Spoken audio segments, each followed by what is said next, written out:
Hello students, I am Shubham sir from Physics Age. জেনপাস জানার প্রতি বছর আমাদের হয়, তো নেক্সট ইয়ার জেনপাস 2027 জন্য আমরা কিছু সুপার ক্লাসের আজকে ব্যবস্থা করেছি।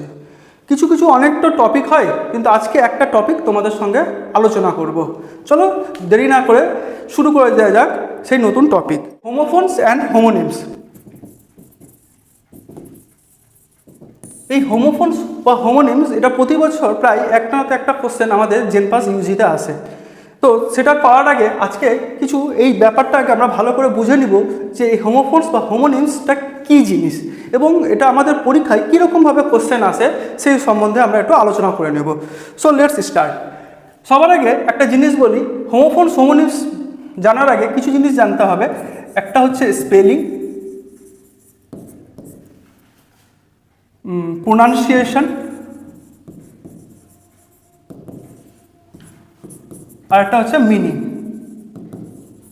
আমরা জানি স্পেলিং মানে হচ্ছে বানান, প্রোনাউন্সিয়েশন হচ্ছে উচ্চারণ, আর মিনিং হচ্ছে গিয়ে অর্থ। যে শব্দ দুই বা তার বেশি শব্দের কি হয়, সবার আগে শুরু করি আচ্ছা হোমোফোনস দিয়ে। এই যে হোমোফোনসে কি হচ্ছে, আমাদের স্পেলিং যেটা আছে সেটা হবে আলাদা, মানে তাদের বানানটি হবে আলাদা, এটা হবে ডিফারেন্ট। প্রোনাউন্সিয়েশনটা হবে সেম, আর এই মিনিংটা হবে গিয়ে ডিফারেন্ট। ওকে, একটা চলো এক্সাম্পল যদি দেই তাহলে তোমরা ভালো করে বুঝতে পারবে। ধরো নো, KNOW, একটা নো আর একটা হয় নো, NO, হয়তো দেখো এখানে দুটোর কিন্তু স্পেলিং আলাদা, দুটোরই বানান কিন্তু সম্পূর্ণ আলাদা, কিন্তু তাদের দেখো উচ্চারণ কিন্তু সেম। আমরা এটাকেও নো বলি, এটাকেও নো বলি, তাদের অর্থ আলাদা। এই নো মানে জানা, আর এই নো মানে না, মানে কোনো কিছুকে না করে দেওয়া বা মানা করে দেওয়া। এইটা হচ্ছে গিয়ে আমাদের হোমোফোনস। তাহলে হোমোফোনস আমরা কি জানলাম, যে শব্দ বা শব্দগুচ্ছের কি বানান সম্পূর্ণ আলাদা, মানে স্পেলিং আলাদা, তাদের অর্থ আলাদা, কিন্তু প্রোনাউন্সিয়েশন মানে উচ্চারণটা হচ্ছে এক, তাহলে সেটাকে আমরা বলবো হোমোফোনস। এবার আসছি কি আমরা হোমোনিমস। এবার হোমোফোনস তো আমরা জেনে গেলাম সকলে, এবার হোমোনিমসটা কি জিনিস চলো সেটা দেখে নিই।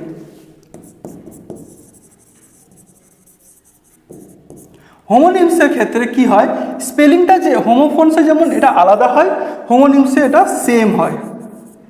প্রোনাউন্সিয়েশনও আপনার সেম হবে, কিন্তু মানেটা যেটা আছে সেটা আলাদা হবে। তাহলে আমরা কি বললাম, হোমোনিমসের ক্ষেত্রে এখানে স্পেলিংয়ে এটা আলাদা হচ্ছিল, এটা সেম, এখানেও এটা প্রোনাউন্সিয়েশন সেম ছিল, এখানেও সেটা সেম, মিনিং এখানে আলাদা ছিল, এখানেও আলাদা।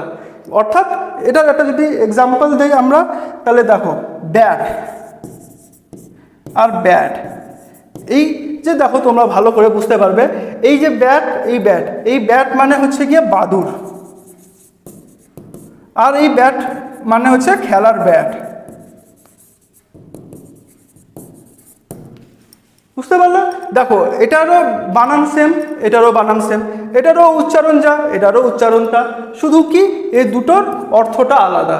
তো এটা হচ্ছে গিয়ে আমাদের হোমোনিমস। তাহলে হোমোফোনসে জানলাম যে যাদের শব্দ বা শব্দের অনেকগুলো শব্দেরও হয়, দুটো তিনটা শব্দেরও হয়, যাদের কি মানে আলাদা, যাদের বানান আলাদা কিন্তু উচ্চারণটা হচ্ছে সেম, আর এখানে যাদের বানান এক, উচ্চারণ এক, শুধুমাত্র অর্থটা আলাদা, সেটা হচ্ছে গিয়ে হোমোনিমস। ওকে, আচ্ছা আমরা তো এখানে জানলাম যে হোমোফোনস বা হোমোনিমসটা কী জিনিস। এবার আমরা সব থেকে বড় প্রশ্ন যে আমরা পরীক্ষায় কোশ্চেন কীরকম করে ফেস করব, পরীক্ষা হলে কীরকম করে কোশ্চেন আসে। পরীক্ষায় কোশ্চেন টু টাইপসের আসে, আমরা একটা এক্সাম্পল দিয়ে বুঝাই। ধরো কোশ্চেন নাম্বার 1,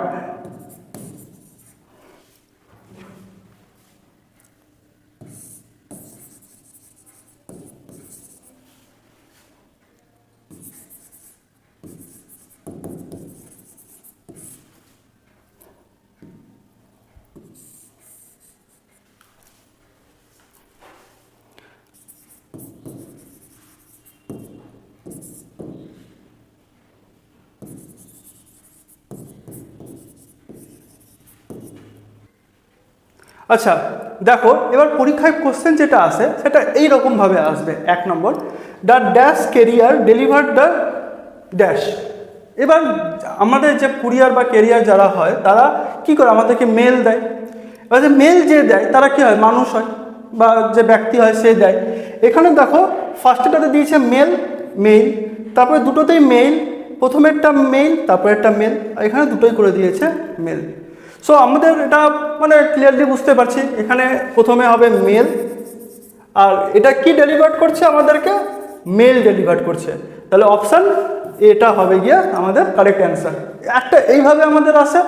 সেকেন্ড আসে গিয়ে আমাদের এইভাবে, এইখানে দেখো একটা সেন্টেন্স আছে, এই যে একটা sentence, I know the employee, আমি সেই ব্যক্তি বা এমপ্লয়ি যে কাজ করে তাকে আমি জানি।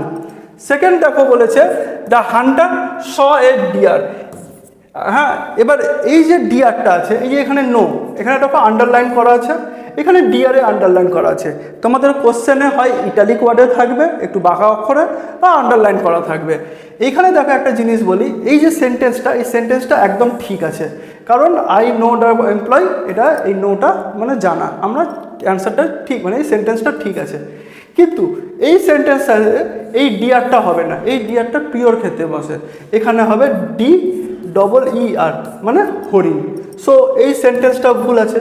তো অপশানে দেখো আমাদের বলেছে sentence 1 is correct, sentence 2 is correct, both sentences is correct, both sentences are incorrect. So আমাদের অনলি এই এক নম্বরটাই ঠিক আছে, তাই আমরা অ্যান্সার করবো A, sentence 1 is correct. So একটা এইভাবে আমাদের কোশ্চেন আসে আর একটা এইভাবে।